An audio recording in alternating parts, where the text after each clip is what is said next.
often get calls about what I'm doing or what I've done to attack my cancer. The calls come from people who are just diagnosed or their friends or family members. I want to say that if you or a family member have just been diagnosed, I'm sorry. I know that it can be world rocking. You have all kinds of decisions to make and you start thinking about time differently. So if you're in that boat, hang with me for a few minutes. I need to say before I start that obviously I'm not a medical professional. I'm a songwriter, and I would encourage you to do your own research about anything that I say in this video. I'm just sharing my story and hoping that it is somehow helpful to you. When I was diagnosed, I went through all of the emotions that go along with it. Fear, sadness, anger. I worried about the future. What would happen to my wife? What would it be like for my little girl to lose her dad? I worried I wouldn't be able to walk her down the aisle one day when she gets married. Those thoughts led me to start trying to find the people who were still alive 20 and 30 years after a diagnosis like mine. This is random, but it makes me think of the financial guy Dave Ramsey saying that you're not going to get wealthy by following what broke people do. I wanted to find the people who were thriving and do what they did. My wife and I chose to have surgery to remove the part of my colon with the tumor in it. About 5 days before surgery, I came across a website called thetruthaboutcancer.com. It just so happens, and I would say it was divine, that this website was showing a free 9-part docuseries called The Truth About Cancer, A Global Quest. They would put one up a day, one up, and then take it down and put the next one up. And so I watched the first 5 at home and then watched the remaining 4 in the hospital post-surgery. The guy who produced it lost his mom and dad to cancer and set out to find all the doctors and nutritionists who had a great track record of treating cancer naturally. As you can guess, these doctors that practice this way in America get ostracized and attacked, and sometimes their offices have been shut down because it's a threat to the money involved in the traditional medical community. There's so much money in chemotherapy. If you've just been diagnosed, I highly recommend watching this series. I think it costs something now to watch it, but the information, at least for me, was transformational. I went from despair to hope, thinking that God could heal my body through nutrition. I would also highly recommend chrisbeatcancer.com. Chris is a Christian and treated his cancer through nutrition and a healthy lifestyle. He's cancer-free and healthy 12 years later. He aggregates survivor stories on his website and also has a very informative video series that was helpful to me. I'll put the links to both of these sites in the notes below. So in my story, my oncologist and my surgeon were both recommending chemotherapy. My surgeon actually cussed at me after my surgery when I told him I wasn't choosing chemo. I'd looked up the side effects of chemotherapy and the long list seemed terrible to me. I also want to say that there's no shame in choosing chemo if that's the path that you feel that God wants you to walk down. It just wasn't for me.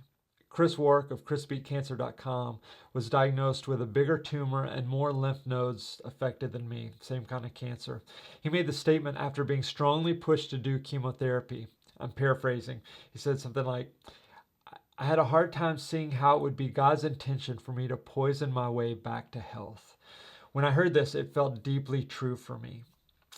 This phrase and the other things that I was learning about how our immune system works made me resolute about nutrition and trusting God to heal my body naturally. My oncologist, post-surgery, pointed me to a database online at Memorial Sloan Kettering. Again, I'll put the link in the description below. You type in the numbers from your specific cancer, how big the tumor was, how many lymph nodes affected, if you did chemo, and other specific numbers to your tumor.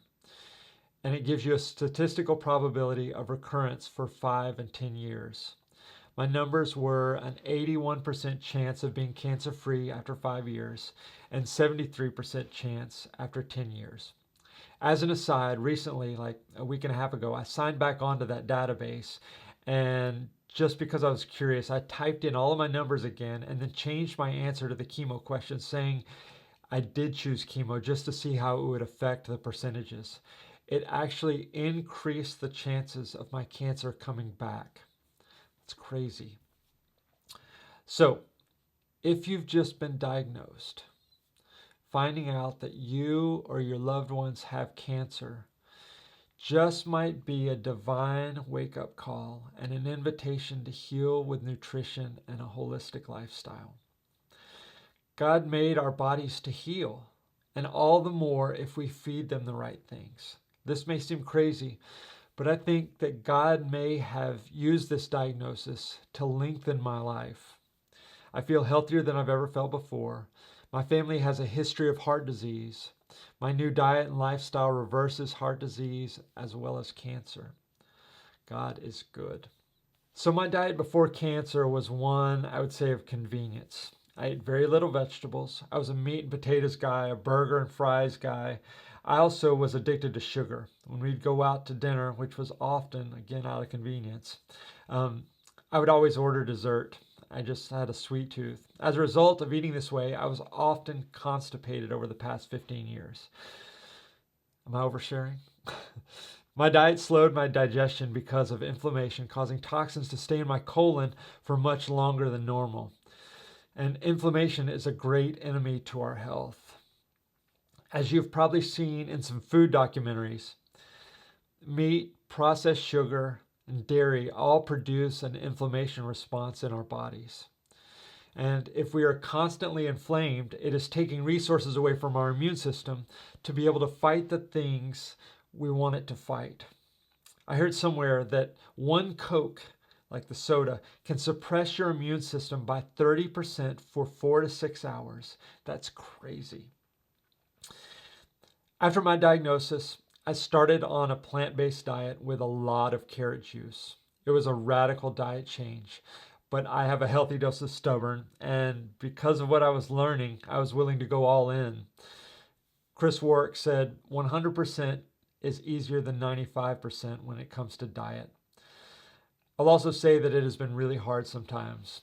I want pizza, or at least I think I want it, but I eat broccoli instead. I eat salads. My next video is going to be a practical look at everything I do in a day to address my health. I would have wanted to see something like this when I was diagnosed, so look for that video soon. Eating a plant-based diet not only minimizes inflammation, but also sets up your digestion and your immune system to function better. I now eat more vegetables in a day than I would have eaten in a week before. Also, I think making juice is one of the nutritional pillars to my healing. Juicing is such a good way to get the nutrients from a lot of vegetables every day. I would juice carrots, beets, celery, and ginger. I bought 30 to 40 pounds of carrots every week at Costco. So the truth is, I've never really loved juice, but I always knew it was great for me, and I would drink a half gallon of it every day. It was a lot of work juicing, but it was worth it. There's a guy who was diagnosed with colon cancer 43 years ago. A guy in his church told him to not do surgery or chemo, but to just go home and make carrot juice and drink as much of it as he could every day. And he's 85 now and still thriving. I think much of our diseases in society, God would heal through healthy food and lifestyle.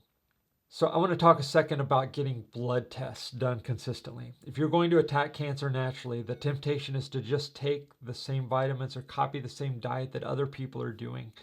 But you need to get a good picture of what's going on in your blood. Taking a cue from Wark of Chris Beat Cancer, I asked my oncologist to take my blood every month. He settled for every 2 months. I also asked him for a full vitamin workup, which would show the levels of vitamins I was taking in my blood, and he agreed. It was noteworthy to find out that most people who are diagnosed with cancer are really deficient in vitamin D, and I was indeed very deficient. Obviously, I immediately started taking high doses of vitamin D until it was back in the optimal range. Every time I got my blood work back in the beginning, I singled out the numbers that were either high or low and Googled each specific result and typed in what would make that number high or low depending on what it was. I would make the change in my diet and lifestyle and watch the numbers come back into normal ranges. 2 more things. First, if you can, you need to find ways to get your heart rate up. I wasn't a runner before. I only ran if something awful was happening, like being chased by a bear. I ran 200 miles the year after I was diagnosed, and I've never been a runner. I just had so much energy with this diet. We also bought a trampoline. I'd heard that trampolines were good for your lymph system, and it's important to cycle your lymph system because it has no pump of its own. But getting up your heart rate on a trampoline for some reason helps your lymph system. So Libby and I have jumped a lot because it's good for me and it's also fun.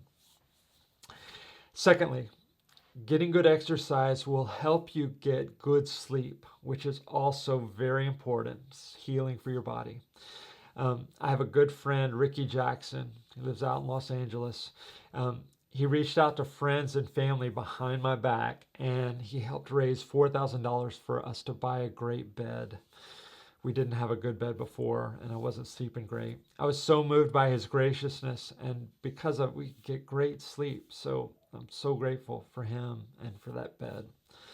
Okay, that's it for now. I'll put all the links of what I talked about in the description. Let me know if you have any questions or thoughts in the comments section below. Please like this video. It helps it get seen by more people. Subscribe if you aren't already. And lastly, share this with anyone you feel like it might help. This is going to be a series. Like I said, my next video will be about organizing your day fighting cancer naturally. Thanks for watching. I'll see you in the next one.